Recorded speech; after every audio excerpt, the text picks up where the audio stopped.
Maqaa Abbaa kan Ilmaa kan Hafuura Qulqulluu Waaqa tokko Ameen. Maqaa Abbaa kan Ilmaa kan Hafuura Qulqulluu Waaqa tokko Ameen. Maqaa Abbaa kan Ilmaa kan Hafuura Qulqulluu Waaqa tokkotti ni amanna. Ameen. Nagaa faraarra jaalalli Waaqayyoo isiniif haa baay'atu. Maatii Waaqayyoo akkam jirtu? Nagaa keessanii akkam yoo nageessanii an nagaa kooti galata Waaqayyoo. Akkasuma hordoftoonni chaanaalii Lalii YouTube nagaa Waaqayyoo bakka isin jirtan hundumatti isiniif haa ta'u akkam jirtu nagaa keessanii an nagaa kooti galata Waaqayyoo.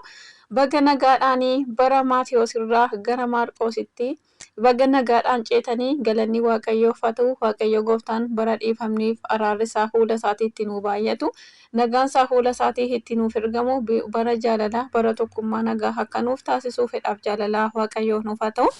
Har'a immoo mata duree bara haaraa jalatti waa'ee qaammeetiin wantoota wal qabatanu bifa dubbisaatiin wajjiniin ilaallee darbinaa. Waaqayyo hunduma keenya wajjin ta'uun jaalala isaa nuuf haa ta'u. Ameen. Bara haaraa waggaa keessaa guyyoota 365 yookaan 366tu jira.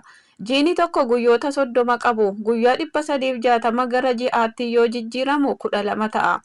Guyyoonni 5 yookaan 6 garuu lakkoofsa kana keessaa ni hafu. Warreen kaalaandarii Girgiyooranii fayyadamanii ji'oota isaaniitii fi guyyaa dabalataa kana raabsu. Biyyi keenya garuu ji'a irratti osoo hin taane waggaadhuma irratti guyyoota 5 yookaan 6 hafe kana ji'a of danda'e yookaan kan dabalataa Phaaqumee jechuudhaan dabalti.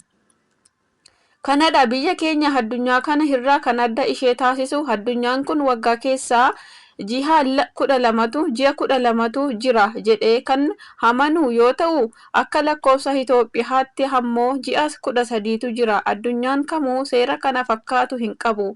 Jiini Phaaqumee kuni amantoota kiristaanaa fi uummata biyyattii hedduu biratti qaama ofii dhiqachuu fi cuuphamuudhaan kan kabajamudha. Dhuma irrattis fulbaana 1 yookaan seepteembarii 11 barri haaraan ni kabajama.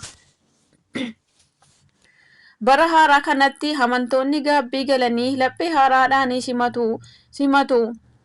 simatu kan danda'anis ammoo buddeena jireenyaa kan tahe dhiigaa fi foon Kiristoos ni fudhatu. Duudhaa amantaa bira darbee uummata biyyichaa biratti shamarraniif guyyaan kun guyyaa addaati. Guyyaa itti bilisummaan ba'anii waaqa isaanii weeddisan yookaan faarfatan. Akka fakkeenyaatti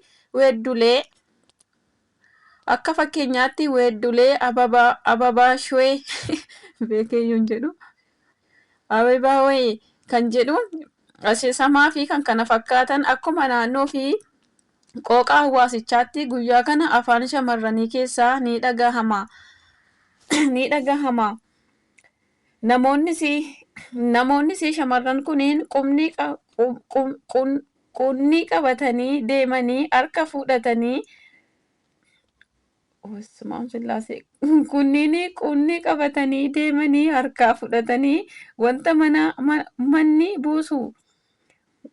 manni buusee laatanii fi geggeessu. Wanti manni buusee laatanii fi geggeessu yookaan manni qabu laatanii fi geggeessu jechuudha.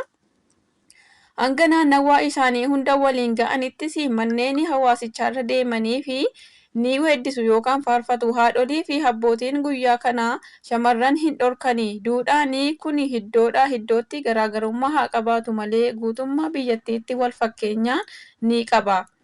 Bara haaraan gaafa dhufu iddoo tokko tokkotti birraan bara ifaa nuuf godhi jechuu fi abbootiin daamoolii gaafa buqqisaa yookaan Phaaqumee 5 ni ifa. Firri fagoo gamanii wal arga. Boruun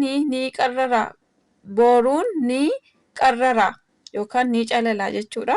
Duudhaaleenii fi sirnoonni garaagaraa hawaasni Itoophiyaa amantaa garaagaraa hordofu raawwatuu fi barri haaraan uummatichi tokkummaan kabaju kun hundi isaa beekumsaa fi ogummaa gadi fagoo mana kiristaanaa Ortodoksii Tawaahidoo irratti guutummaan guutuutti kan naanna'edha. Hayyama waaqaatiin egaa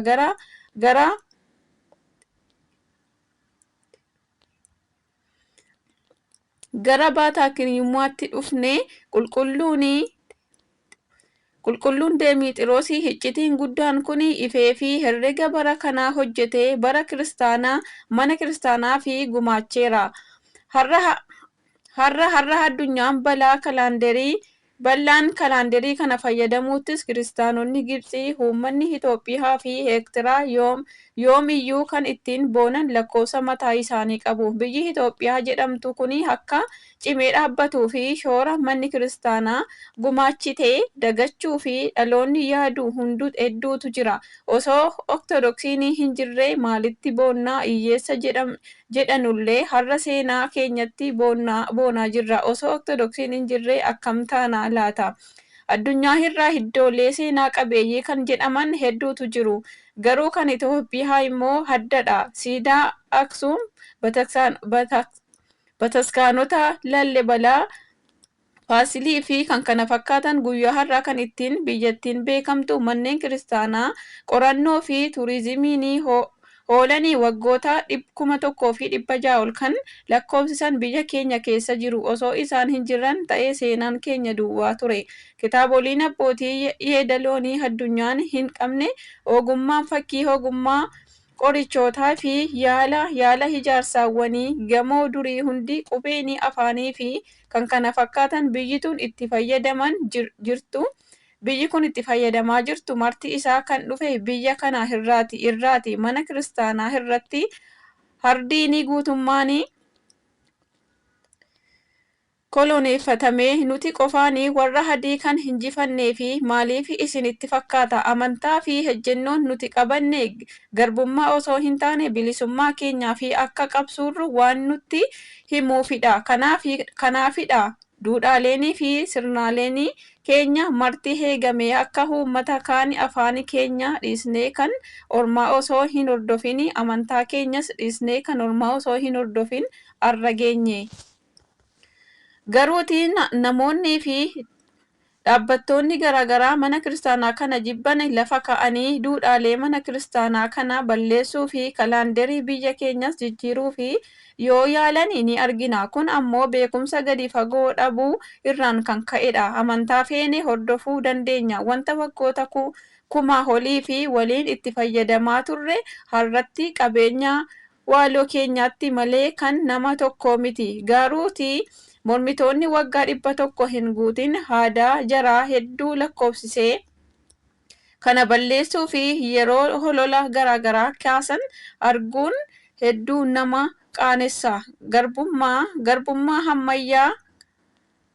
Gabbarummaa hammayyaa yookaan jechuudhaan kana hofumaa waan qabdu gattee kan ormaa akka dhaarrattu si taasisa. Hafuurri inni akkasii nama rakkisu kun maqaa gooftaa keenya fayyisaa keenya Iyesuus Kiristoosiin namoota kana hadhiisuu irraa safagaatu jennee ni kadhanna.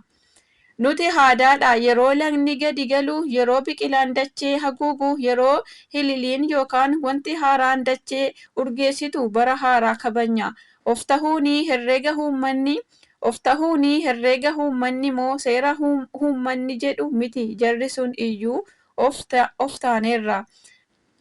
Ameen. Galanni Waaqayyoof deessuu haadha isaaf ulfaataa fannoo isaaf haa ta'u hanga bara baraatti ameen. Waa'ee bara haaraa jalatti Itoophiyaan akkamitti sirnaan akkamitti akka kabajamu wajjiniin ilaalleerra. Galanni Waaqayyoof haa ta'u gaarjummaaf gaarummaa isaatiin gara dukkanaarraa ifarratti isa nu dabarsee Waaqayyoof galanna ta'u bara keenya bara nagaa bara dhiifamni faraarri isaa fuula isaatiitti nu baay'ate lapheen hundumtuu gara isaatti deebi'ee qalbii jijjiirrachuun gaabbii galuudhaan fuula isaatti deebi'ee isatti boo'isa kadhatu akka nu taasisuuf fedhaaf jaalala Waaqayyoo nuuf haa ta'u. Egaa akka amantaa keenyaattis akka seera Itoophiyaattis ayyaanni kamiyyuu sirna qabaa, seera qabaa, haala qabaa. Maaliifis akka kabajamu hundi isaa hiika qabaa. Callattee miti kan raawwattu kan gootus galanni Waaqayyoof haa ta'u. Biyya keenya Itoophiyaa Waaqayyoo nagaa nuuf taasisuun fedhaaf jaalala Waaqayyoo nuuf haa ta'u. Ameen. Nagaan biyya keenyaaf, nagaan Itoophiyaadhaaf, nagaan biyya keenyaaf, nagaan Itoophiyaadhaaf. Nuuf haa ergu, nuuf haa ergu, nuuf haa ergu Waaqayyo abbaan keenya. Nuuf haa ergu, nuuf haa ergu, nuuf haa ergu Waaqayyo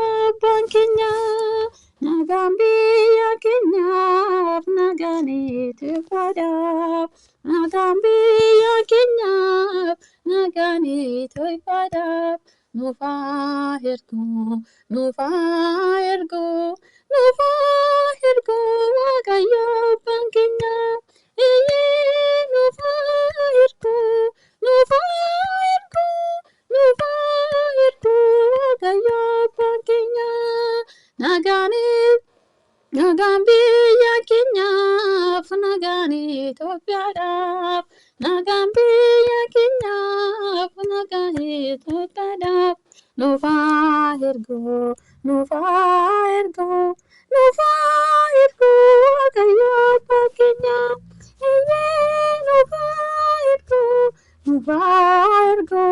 nuuf haa ergu Waaqayyo abbaan keenya. Ameen.